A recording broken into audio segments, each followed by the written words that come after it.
আসসালামু আলাইকুম ওয়া রাহমাতুল্লাহি ওয়া বারাকাতুহু। ইসলামে যে কোনো ক্ষেত্রেতেই দোয়া আছে। যেরকম কোনো উঁচা জায়গায় ওঠার সময় যে একটা দোয়া আছে, এর আগে আমি বলছি এই দোয়াটা উঁচা জায়গায় ওঠার সময় যেটা দোয়া সেটা বলছি, কিন্তু এখন বলছি যে উঁচা জায়গা থেকে নিচু জায়গায় নেমে আসার সময় যেটা দোয়া করতে হয় সেটা বলছি যে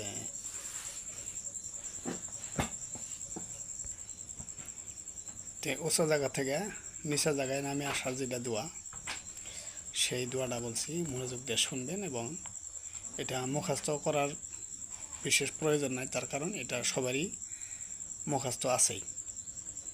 যে নামটা বলতে হয় সেই নামটা হলো, নিচে জায়গাত নামার সময় যেটা বলবেন সেটা হলো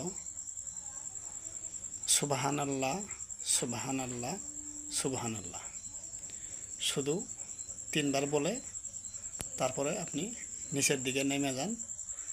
হয়তো নিচের দিকে নেমে যাওয়ার সময় যদি কোনো দুর্ঘটনা হওয়ার সম্ভাবনাও থাকে, তাও ইনশাআল্লাহ হয়তোবা সেই দুর্ঘটনা থেকে বেঁচে যাবেন। তো আমরা সব সময় দোয়া করাটাই একান্তই জরুরি। তো তাই আমরা যেন এই দোয়াটা সেখানে আর বা হয়তো আমল করি। আমল না শুনে না থাকলে কিন্তু আমলও আসে না। তা আমরা যেন শুনি আর আমল করি, নেকি হবে ইনশাআল্লাহ।